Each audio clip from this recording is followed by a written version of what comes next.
got me. Okay, good evening and welcome to the Four Seasons Performing Arts Club Holiday Show. We're sure you're looking forward to the world premiere of A Dickens of a Christmas Carol, produced by John Horning and directed by Pat Wayne. But first, please join me in welcoming the Four Seasons Singers, directed by Barbara Wasco and accompanied by Bertzie Sings. All right, let's go.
enjoying the performance so far?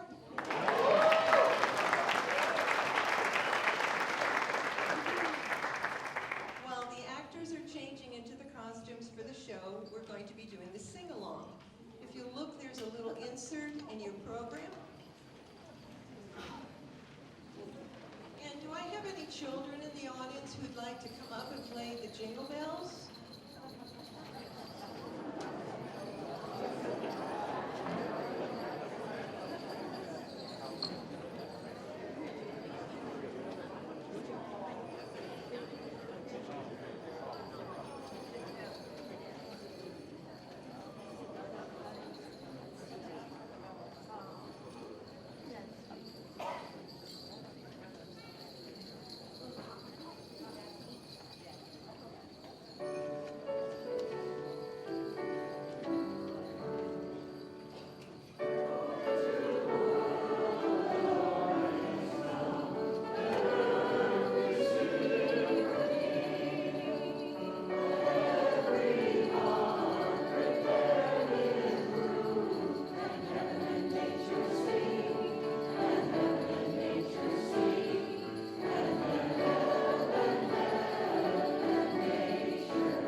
you doing here? I'm playing Scrooge. No, I'm playing Scrooge. You're playing the ghost of Christmas yet to come. But he doesn't have any lines. The cast said they'd walk if you played Scrooge. What, the whole cast? Why, I'm the leading actor. No, you're the worst actor in the Performing Arts Club. Listen, we're hoping to take this show to Broadway, and we cannot do that with you playing Scrooge. What if you become ill? I won't. What if you get injured? I would have to be completely incapacitated to drop out. Completely incapacitated? Really? I'm just a Broadway baby, walking off my tired feet, pounding 42nd Street to be in a show. Broadway baby, learning how to sing and dance, waiting for that one big chance to be in a show. Oh, gee, I'd like to be on some marquee, oh, twinkling lights, a spark to pierce the dark from Battery Park way up to Washington Heights. I'm just a Broadway baby, slaving at the 5 and 10, waiting for that big day when I'll be in a show. Oh, Broadway baby, making rounds all afternoon, eating at a greasy spoon to save on my dough. Oh, at my tiny flat, it's just my cat, a bed and a chair. Still, I'll stick it till I'm on a bill all over Times Square. Someday, maybe, I'll do what I gotta do, even incapacitate Scrooge. Then I'll have a head start on my way to getting that big part in a great big Broadway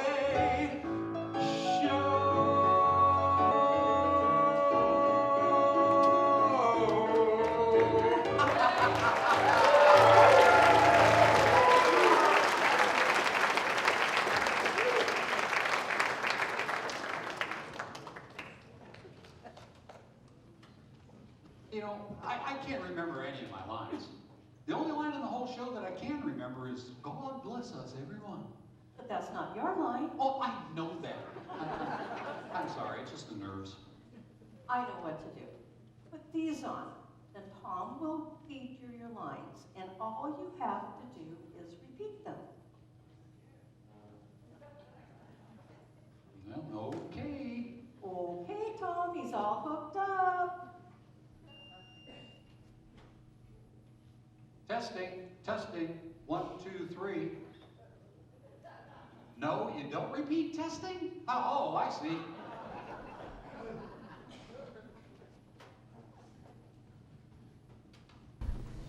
Good evening, ladies and gentlemen. Welcome to the Four Seasons Beaumont Performing Arts Club production of Charles Dickens' A Christmas Carol.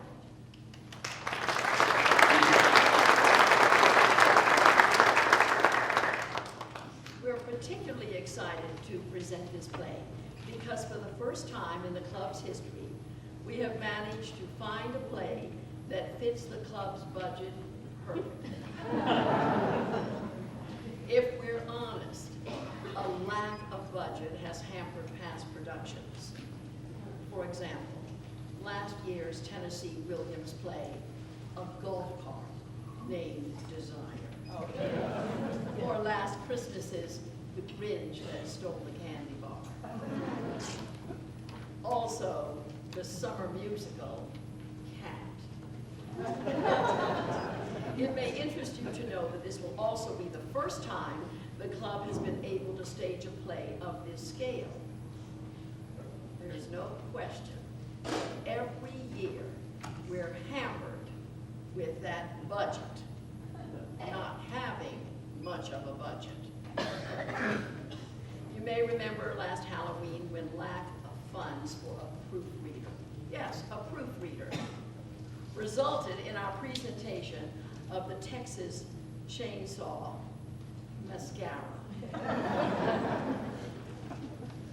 Finally, we can afford to stage a play as it should be, and which, may I say, has been exceptionally well cast. I'm sure no one will forget the problems we faced with casting before, such as Snow White and the 7 football players, or indeed the previous year's show, another Disney classic, Ugly and the Beast.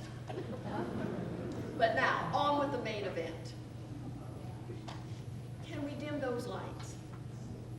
And may we have some old English music to set the mood?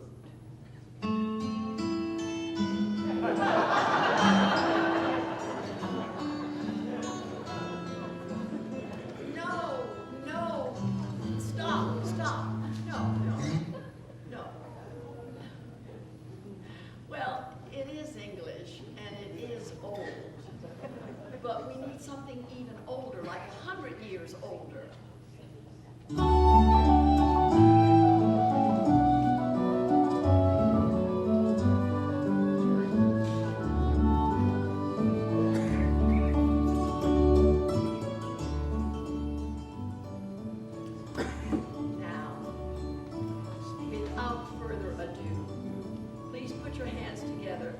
Charles Dickens' classic holiday story, A Christmas Carol.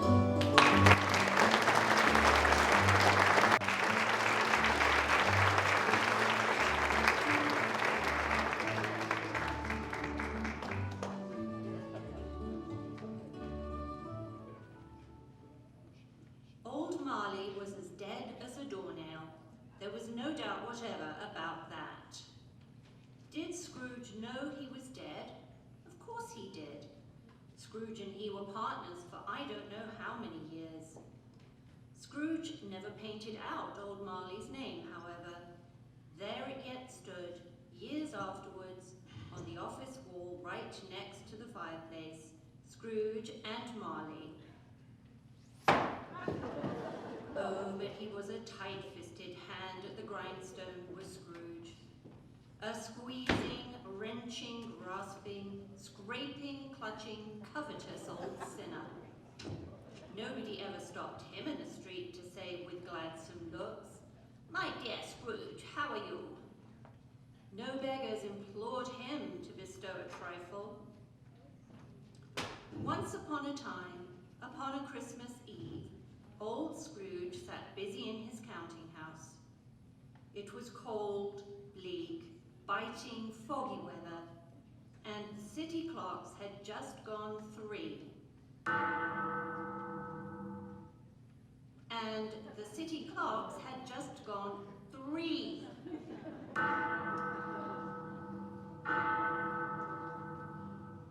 And the city clocks had just gone 3, but it was quite dark already. Scrooge's office consisted of a single room, that he might keep his eye upon his clerk, sitting at a tiny table that was made to serve as his desk. Scrooge had a very small fire, but the clerk sat at such a distance that it felt like no fire at all. Consequently, he put on his scarf and tried to warm himself at the candle, in which effort, not being a man of a strong imagination, he failed. Good afternoon, dear Uncle Scrooge. Merry Christmas, and may God save you. Humbug! Christmas? A humbug? You can't mean that, surely, Uncle. I do, Francis. What's Christmas time to you but a time for paying bills without money? A time for finding yourself a year older and not an hour richer? Why, if I had my way, Every idiot who goes about with Merry Christmas on his breath will be boiled in his own pudding and buried in the stake of holly through his heart. Oh, wipe that stupid smile off your face. But I have much to smile about, Uncle. I may marry at this time of year. What reason have you to be merry? You're poor enough. What reason have you to be dismal? You're rich enough. Well, what else could I be in a world of fools such as this? Why is one a fool for wishing her uncle a Merry Christmas? Because it does you no good. Does me no good. Why, this is the one time in the long calendar year where men and women can open their hearts freely and hold out their hands to those below them in fellowship. Fine speech, Francis. You belong in Parliament. Christmas, Uncle, although it's not put one scrap of gold in my pocket, has done me good and will do me good, and I say God bless it. Oh, Miss Francis, what a pleasure it is to see you. Oh, Merry Christmas to you, Bob Cratchit. And Merry Christmas to you. We hear a knock at the door. Yeah, a knock at the door. I can't get in, the door is stuck. You have to go round. Okay. That happens sometimes. First, the writers went on strike, and then the actors, and now the carpenters. It's a darn nuisance. Well, true, but we did get the 15% raise plus the health care. 15% of nothing doesn't amount to much. Oh, don't be a Scrooge. Ow! Wait, that must be the lovely lady collecting funds for the orphanage. What a bold, merry, and charitable soul she is. Oh, wow, that's a long way around. And it's dark back there. Oh. Have I the pleasure of addressing Mr. Scrooge or Mr. Marley? Mr. Marley died 7 years ago this very day. Oh, I'm sorry to hear that. I'm raising money for the orphanage to care for the sickly and make provisions for the poor. What shall I put you down for, Mr. Nothing. You wish to remain anonymous? I wish to be left alone and keep my money. Well, what would you want for the needy? Oh, the needy. Oh, why, they should die and decrease the surplus population. I have not much in my coin purse. Oh, fear not, Mr. Cratchit. You are poorer than most. I'm afraid there is but a single penny that I have saved. But what I have, you are welcome to. You would part with your only coin? The rest of your lines are written on the coin. God save the Queen. Now on the other side. What was the question again? Are you willing to part with your only coin? Yes. Do you not need it for your family? No. Thank you, Mr. Cratchit. You could give all you have to charity. No. No, you don't want to give to charity. Yes. Are you sure? No. You have to make a choice. Will you make a choice? Give her the coin? Yes. Thank you, and good afternoon, gentlemen. God bless you, Annie, and may the generosity of the goody people of London town keep you merry this Christmas. This bag made in China. Merry Christmas, Miss Francis, and to you, Mr. Cratchit. And to you. Don't be cross, Uncle. Say you'll come and dine with us tomorrow. No, Francis. I shall keep Christmas alone. Kindly keep Christmas in your fashion and let me keep it in mine. Keep it, but you don't keep it. Well, then let me leave it alone then. Very well, Uncle, but should you change your mind, you know our address. Merry Christmas. And Merry Christmas to you too, Bob Cratchit.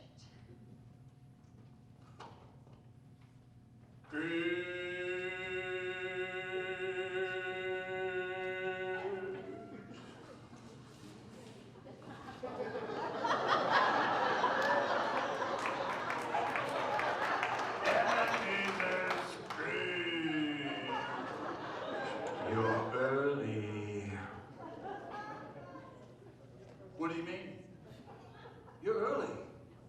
Excuse me, but could some kind person let me borrow their program from the audience? Oh, I thank you very much for that, sir. You see where it says cast of order of appearance? You're over here until Act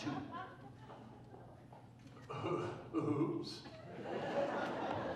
I'll be back.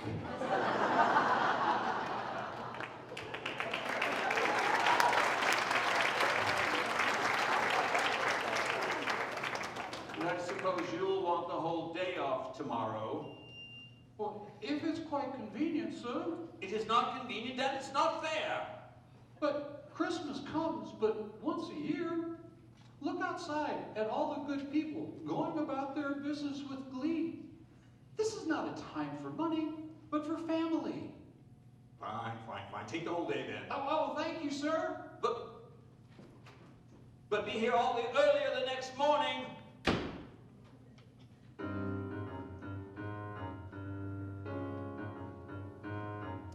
Scavengers and sycophants and flatterers and fools, Pharisees and parasites and hypocrites and ghouls, calculating swindlers, prevaricating frauds, perpetrating evil as they roam the earth in hordes, feeding on their fellow men, reaping rich rewards, contaminating everything they see,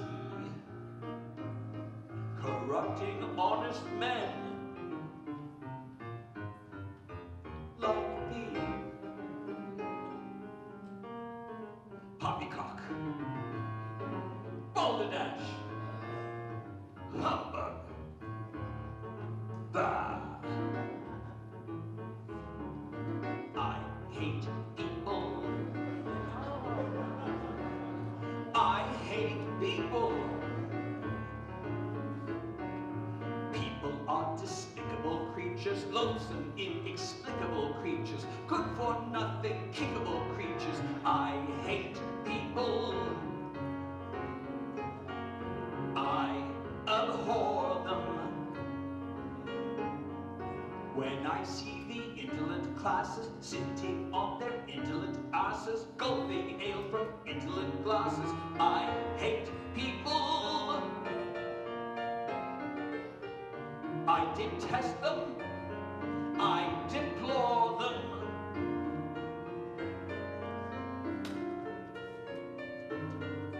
Fools who have no money lend it, get it in debt, then try to end it. Beg me on their knees, befriend them, knowing I have cash to lend them. Soft-hearted me, hard-working me, clean living, thrifty, and kind as can be. Situations like this are of interest to me.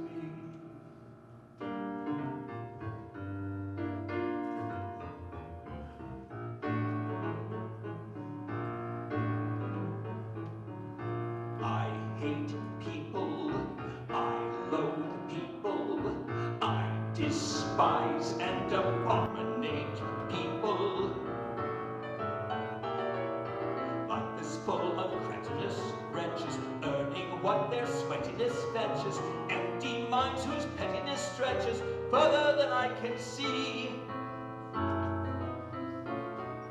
Little wonder I hate people, and I don't care if they hate me.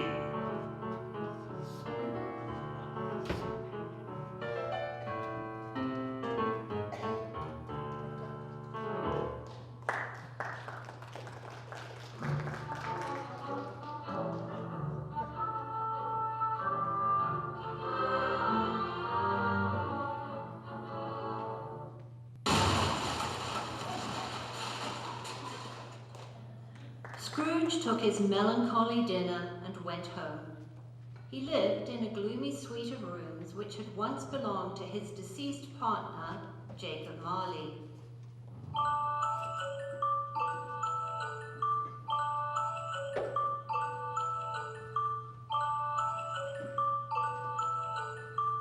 Hello, honey. You know I've told you not to call me here at work. Oh, okay. What's the emergency? Oh, okay. So it's 1 cup of butter and 1 cup of sugar and 2 cups of flour. You put it in the oven at 350 degrees for 20 minutes. Make sure you let them cool before you ice them, okay? All right, dear. I will see you afterward. Bye-bye.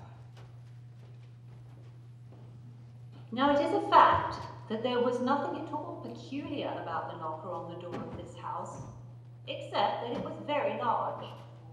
Also, that Scrooge had as little of what is called fancy about him as any man in the city of London. And yet Scrooge, having his key in the lock of the door, saw in the knocker not a knocker, but Marley's face. As Scrooge looked fixedly at this phenomenon, it was a knocker again. He closed the door with a sound like thunder. Quite satisfied, he locked himself in, double locked himself in, which was not his custom.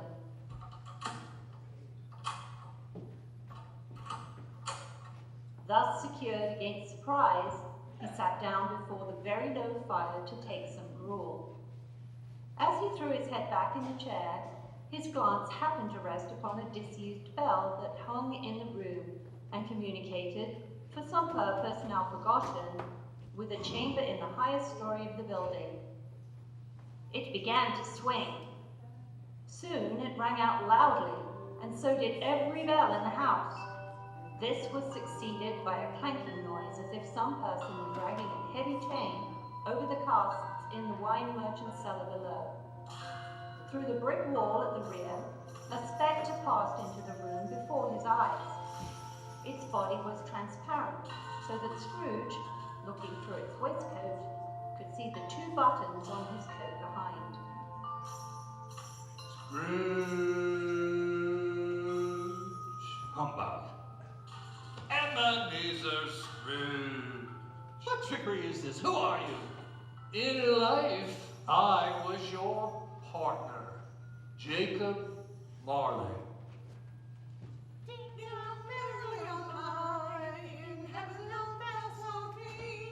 What is that dreadful sound? What are you doing over here? Oh, we're rehearsing for the Christmas show. It's a wonderful show about Charles Dickens and the Grinch, and it has ghosts. Lots of ghosts. I know about ghosts. I'm dealing with one of them right now. Go do your rehearsing somewhere else. Get out of here. We have the room reserved. It's in Cindy's book. I don't care whose book it's in. We're in the middle of a performance here. Oh, sorry. Oh, come on, Roman. We'll go to the aerobics room. Just make sure you're back in time for Act 3. When will that be? Well, I've got this ghost and 3 more. You can figure it out. As you wish, sir. Where were we? In life, I was your partner, Jacob Marley. You don't believe in me. I do not. Why do you doubt your senses? Because little things affect them. I mean, you may be a blotted mustard or an undigested bit of beef, but there's more gravy than the grape about you. Oh, proceed, dreadful apparition. Why do you trouble me? If a spirit goes forth not in life, it is condemned to do so after death. I am doomed to wander through the world and witness what I cannot share. I wear the chain I forged in life. I made it link by link and yard by yard. You must listen. Hear the clanking. Why, sometimes it clanks even when I remain still.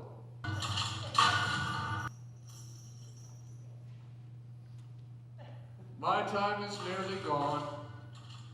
Oh, how I wish I could cast off these cursed chains. I am made captive by my deeds, but like me, Scrooge, you have girded yourself a great chain, which in time shall hang heavy around you. Really? be haunted by 3 spirits.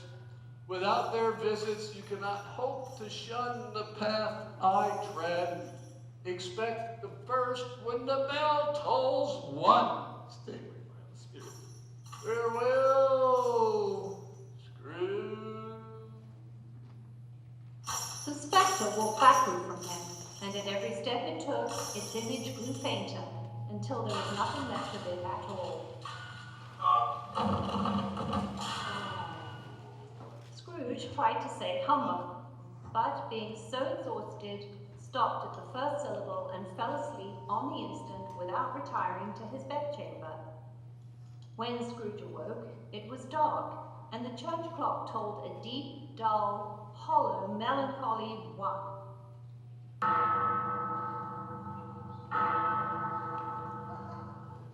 Light flashed up in the room upon the instant, and there appeared a strange figure, like a child, yet not so like a child as like an old man. Its hair was white, yet the face had not a wrinkle in it. It held a branch of fresh green holly in its hand, yet had its dress trimmed with summer flowers. But the strangest thing about it was that from the crown of its head there sprung a bright clear jet of light, by which all this was visible.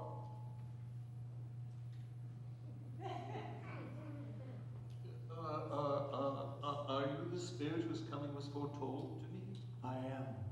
You don't look like a ghost. Thank you. Who and what are you? Come close and I shall tell you. I am the ghost of Christmas past. I shine with the light of 1,000 Christmases gone. I've never seen the likes of you before. By my light, you shall see the truth of your past. Take me in your hand, Scrooge. Your past is hidden beyond these walls. Step through with me. Oh, I'm mortal spirit, I cannot. By my light, you shall. This way, Mr. Scrooge.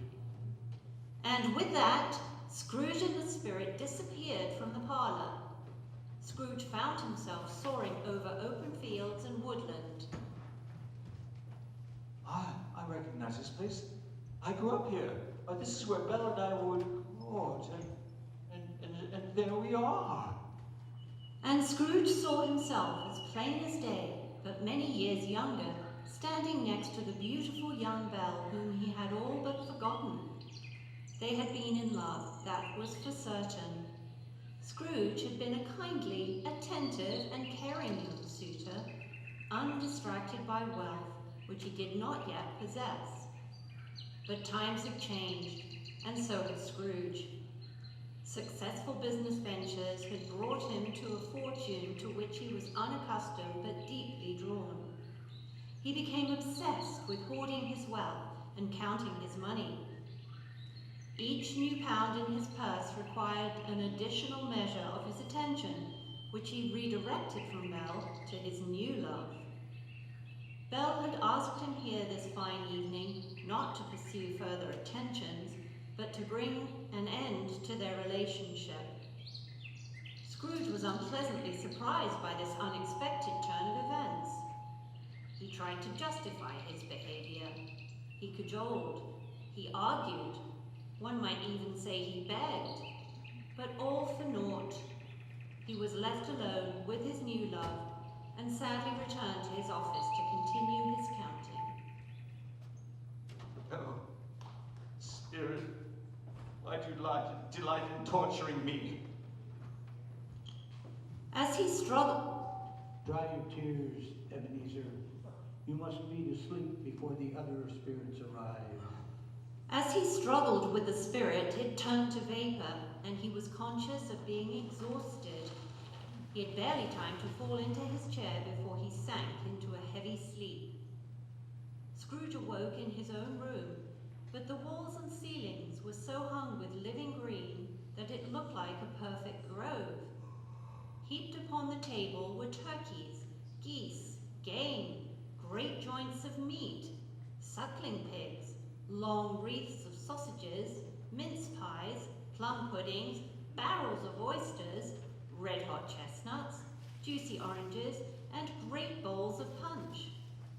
In easy state there stood a vision glorious to see, who bore a glowing torch, in shape not unlike Plenty's horn, and who raised it higher to shed its light on Scrooge as he came peeping around. Ho, ho, ho!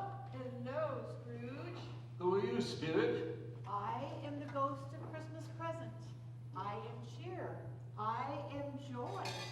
Come and know me better, man. Oh, Spirit, I've seen enough for one night. I cannot bear another heartbreak. I beg you, leave me alone. Haunt me no longer. Worry not, Scrooge. Your journey with me shall not be one of heartbreak, but of mirth. Come now, you look hungry. What is all this? Why, it is the bounty of Christmas. Ho, ho, ho! Spirit, I do not believe you have merely come to feed me. Tell me the purpose of your visit. Each year, you have shunned the present. But this year, you shall mark the lessons it holds. Very well, very well. Just direct me where you will. Proceed. If you have aught to learn, I shall listen and profit from it. Then follow me to the street, Scrooge, and see how the goodly people celebrate Christmas. A time when you can celebrate and forget your position and go about with glee and good tidings. Masters and servants, judges and scoundrels, landlords and lodgers can all make merry together and wish each other well. Do you recognize this house, Scrooge? Oh, it is Bob Cratchit's house. And there is his youngest, Tiny Tim, walking home. Oh, Tiny Tim, the sweetest, dearest boy that there ever was. Oh my goodness. A poisonous blow dart. I believe he's completely incapacitated. Medic, get a stretcher.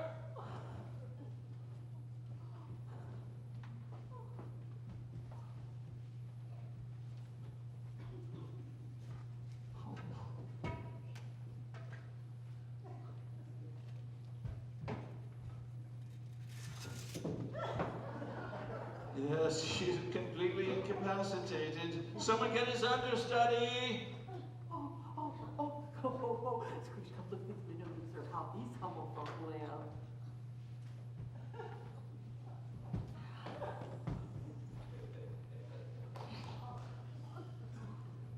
I've had the children clean up before we eat. What will we be having for Christmas dinner, Bob? Bob! A moose.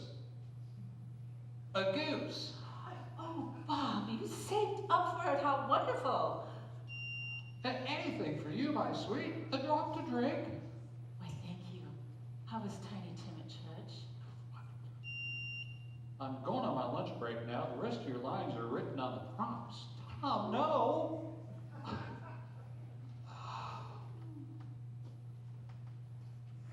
Tim was as good as gold and better.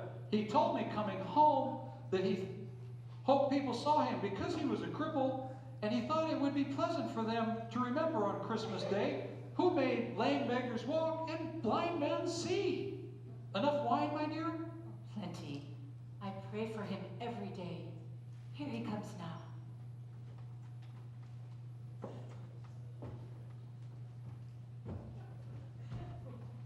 I don't know my lines. What do you mean you don't know your lines? I'm only the understudy. Someone get him a script. He'll have to read his lines. On page 59. Okay, give me my cue. Here he comes now. To be or not to be, that is the question. That's the wrong Mr. script. Nobler than Someone I- get him the right script. Can anybody do anything right around here?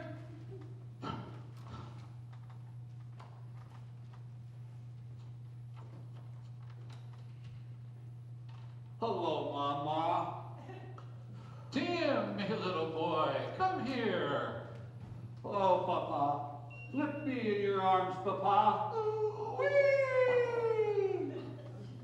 Oh, Tim, you do look frail of late. I am frail. Frail and ill. Oh, come to the table, Tim.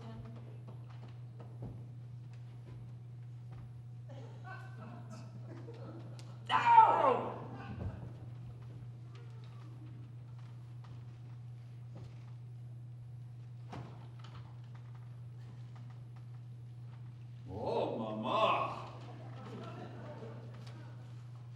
Now, let us raise a glass to Mr. Scrooge, the founder of the feast. The founder of the feast, indeed, that hard, unfeeling scoundrel is the cause of all of our suffering. Mr. Scrooge does not have the kind family I have. I pity him. At home on Christmas Day, we may be poor, but we are rich in company. Eat, Father.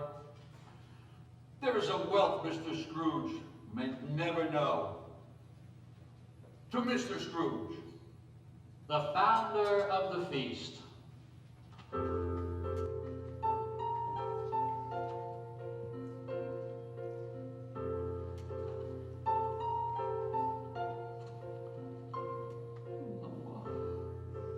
Kind as he can be, frail as you can see. He's my child, my friend, help his body mend, set his spirit free. Let him run and play. Help him find his way. He's the best of best. See that he is blessed. He's my tiny Tim, always shining bright, ever a delight. When I'm feeling sad, he can make me glad. He can make it right. Kind as he can be, frail as you can see. He's my child, my friend, help his body mend, set his spirit free. Let him run and play. Help him find his way. He's the best of best. See that he is blessed. He's my tiny Tim. He's the best of best. See that he is blessed. He's my tiny Tim.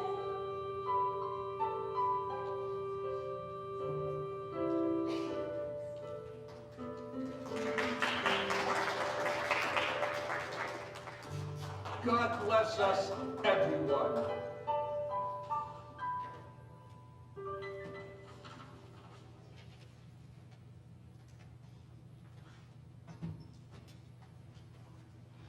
Tell me, Spirit, if Tiny Tim will live.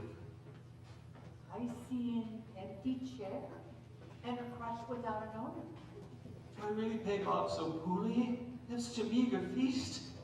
Oh, and what a fine family they are. I mean, Tiny Tim's so brave, and Mrs. Cratchit's such a devoted and loyal woman. But they should get on with dying and decrease the surplus population, should they not? What more can you afford to pay? Oh, Spirit, I don't really care about myself, do I? Come, there's more to see, Scrooge.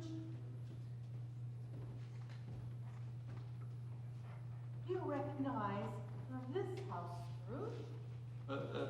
Yes, Miss Francis's house, and I see they have the decorators in. I'm sure they'll be done any moment now, and there they are. There they are. And there she is.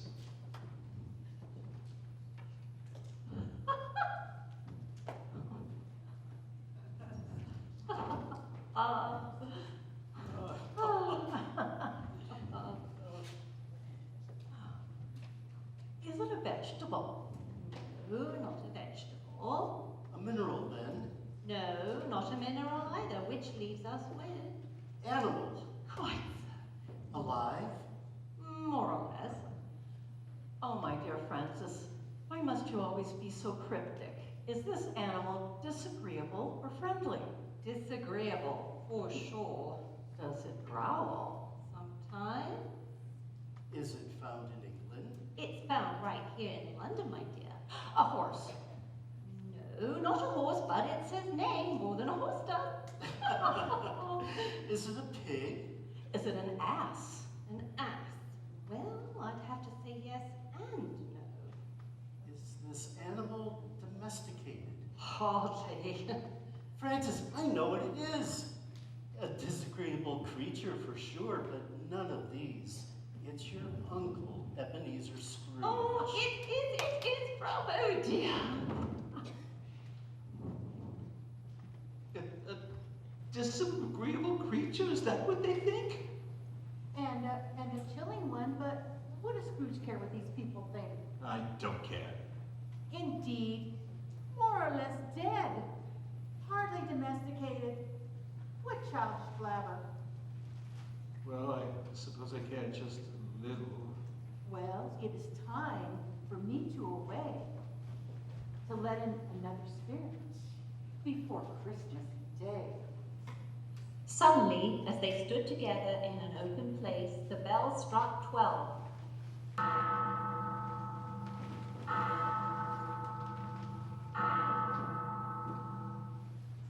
The bell struck 12 times. Good afternoon. At the tone, Pacific Daylight Time, 12:34 and 10 seconds. Well, it seems we're running a wee bit late. Scrooge looked about him for the ghost and saw it no more. As the last stroke ceased to vibrate, he beheld a solemn phantom, draped and hooded, coming like a mist along the ground towards him. The phantom was shrouded in a deep black garment, which concealed its head. Are you the spirit of Christmas yet to come?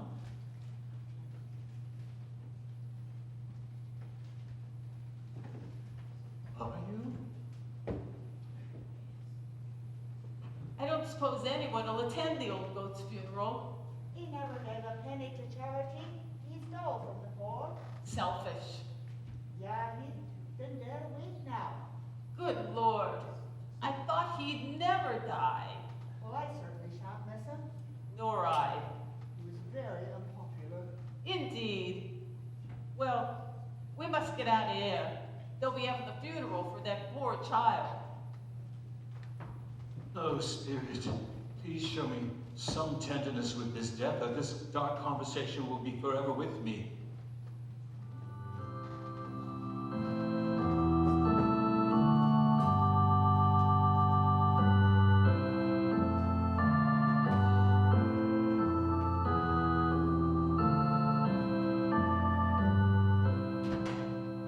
Oh, my poor Tim. Be at peace, my dear sweet boy. I shall miss him ever so much. We had planned to walk through the green forest come next spring. He shall be there with you in spirit. He was such a loving and caring child. Spirit, are these the shadows what will be, or merely the shadows of what may be? Oh, Spirit, I'm sorry. I've been greedy and selfish. I've put myself before others and shut out the gift of their kindness. As a matter of fact, I'm sorry to all of you. I've taken you all for granted, and I thought I wanted to go it alone, but the truth is that I'd be lost without you. As a matter of fact, I believe I'm not feeling very well. I think I may be incapacitated, Scrooge. What? I said, I believe I may be completely incapacitated, Mr. Scrooge. I don't know what to say, Dan. I couldn't. You have to. You're our company's best actor. No, it's your part, Dan, and you need to finish it. I'm not going to take your role. I tell you what, why don't we do it together? No, I'll do it. Quickly, everybody, we gotta finish this thing. Humbug! Let's get it, yeah, we got it. Quickly, we gotta get started already. So we've got the chairs and the table. And, let's see here. Yeah, oh, you got that? Okay, good, good. All right. Holding up his hands, he saw an alteration in the phantom's hood and dress. It shrunk, collapsed, and dwindled away Very well. completely. I think we're all ready now. And the chair Break a was leg. his own. The table was his own. The room was his own. Best and happiest of all, the time before him was his own to make amends in. He was checked in his transports by the churches ringing out the lustiest peals he had ever heard. Running to the window, he opened it and put out his head.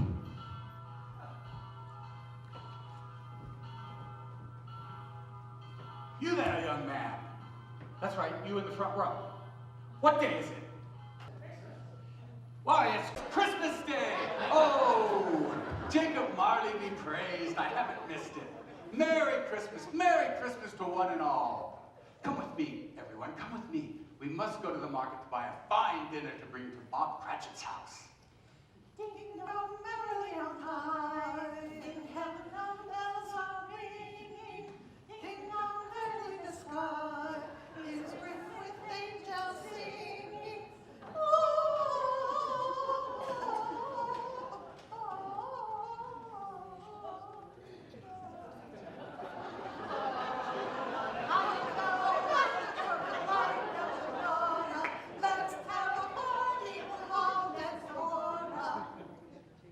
Good morning, my good sir. Appears you're the only market open this fine Christmas morning. We've come here to purchase a delicious holiday feast. And what would you wish for your holiday feast? I'd like a platter of your finest lobster, a large ham, and a jug of eggnog. No, make that 2 large hams and 2 jugs of eggnog. No lobster. We don't serve lobster. Then I'll have 3 hams and the eggnog. No ham. We don't have ham. Well, and we don't have eggnog. Oh. Well, what can you sell us for our delicious holiday feast? I have some excellent gefilte fish, chopped liver, latkes, knishes, and matzo ball soup. How does that sound? Whatever those are, they sound splendid. And how about some cheeseburgers for the children? Oh, no cheeseburgers. Well, we'll make do without them then. Very well, sir. That would be 6 pounds 3. Do you have any money? I'm terribly sorry. I seem to have forgotten my purse. Oh, it's quite all right, sir. We can arrange credit for a small additional fee. Thank you, sir. And I completely understand. You see, I'm in the same line of work myself. Merry Christmas to you, and tell me, what is your name? My name is Goldstein. Have a wonderful day and enjoy your feast. Shalom. Ding dong merrily on high, in heaven no bells are ringing. Ding dong merrily the sky is bright with angels singing.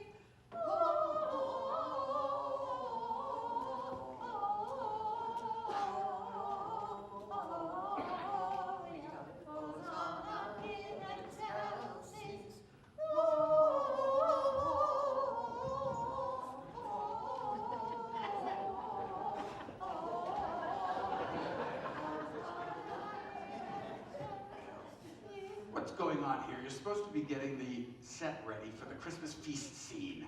Hold your bloody horses. That were a mighty deep grave we dug. The union allows us recovery time. Not to mention performer skill for the acting bit. The stage isn't ready yet. Can you sing something else? Another Christmas song? We don't know another Christmas song. What? You telling me the only Christmas song you know is that Ding Dong song? Yes, sir. Our rehearsals keep getting interrupted. We'll sing something else, then we can't leave the audience sitting out there with nothing to listen to on this glorious Christmas morning. Yes, sir.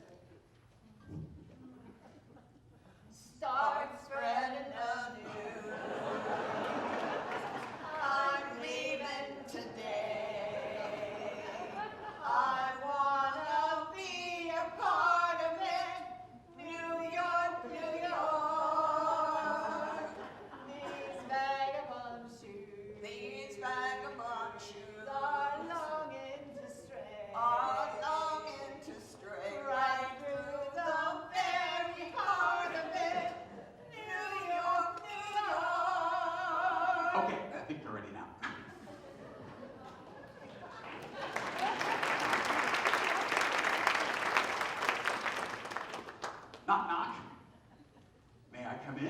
Oh, yes, of course. Oh, thank you, Bob. I've come here to tell you I intend to double your salary. And endeavor to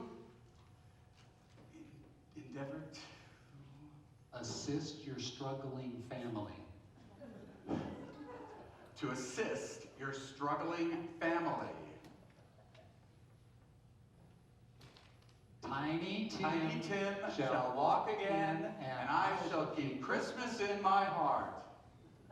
But first, let us all enjoy a delicious Christmas feast together. What say you, Bob?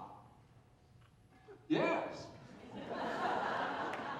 Merry Christmas.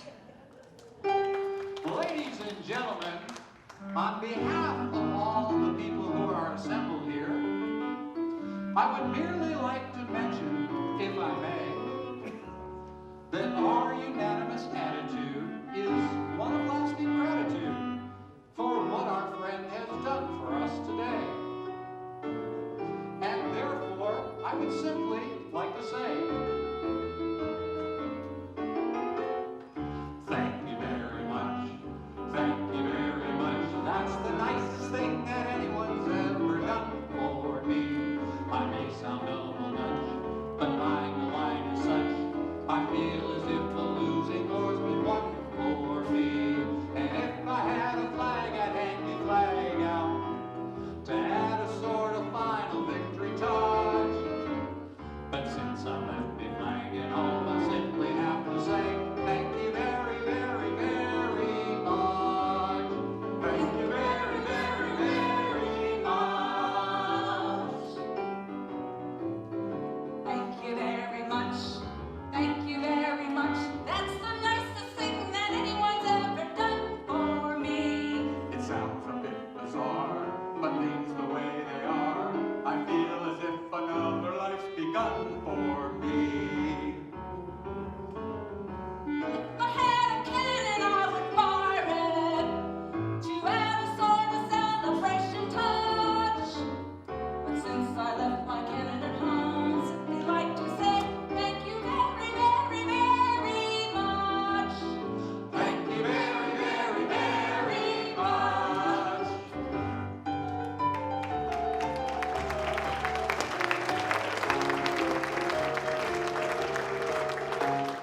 Thank you very much. Thank you very much. That's the nicest thing that anyone's ever done for me. As every day good fortune comes my way, I never thought the future would be fun for me.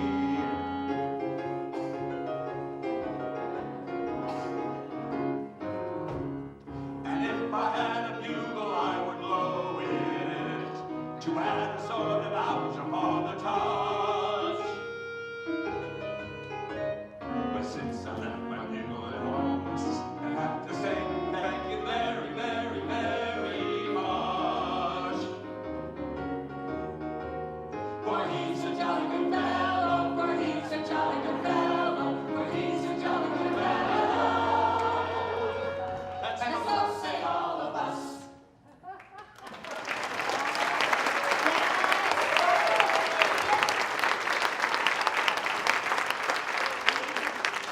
Scrooge was better than his word.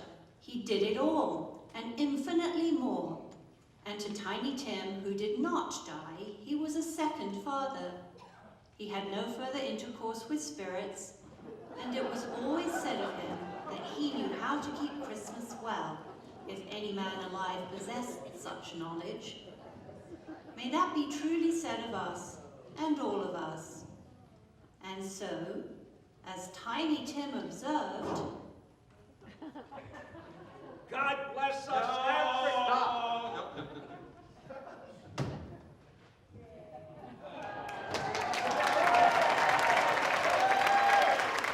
God bless us, everyone.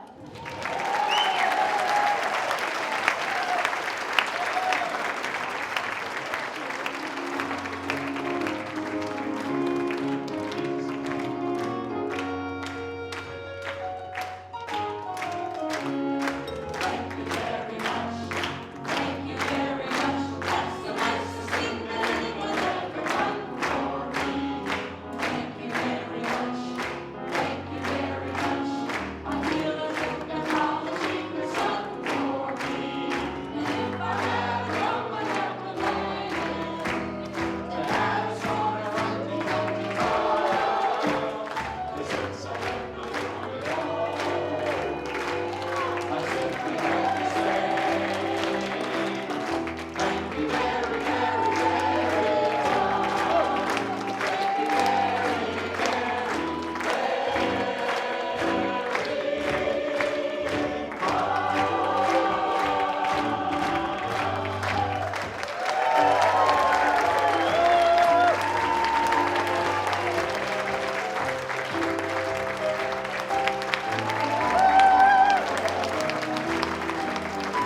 enjoyed Dickens of A Christmas Carol.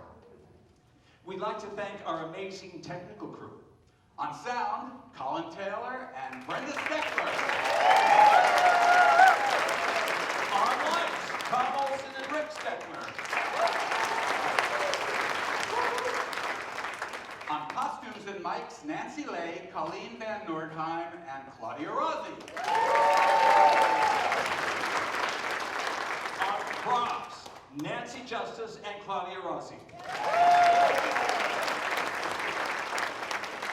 On sets, Tom Grover.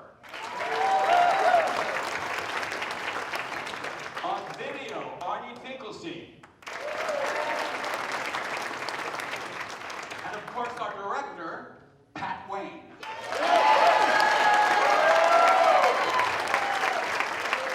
Not to forget our producer, John Horning.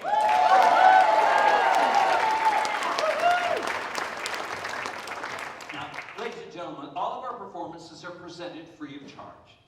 However, there is a cost to mounting these productions, and to meet that cost, we rely on generous donations from people like you. So don't be a Scrooge.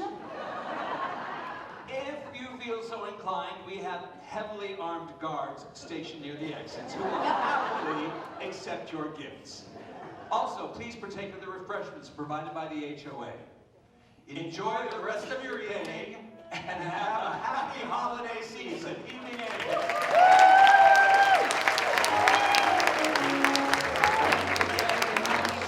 Thank you very much. That's the nicest thing that anyone's ever done for me. Thank you very much. Thank you very much. I feel as if they're polishing the sun for me. And if I had a drum like I could play it, to add a sort of rumpty-tumpty touch. But this is like my coming home. I simply have to say, thank you very much.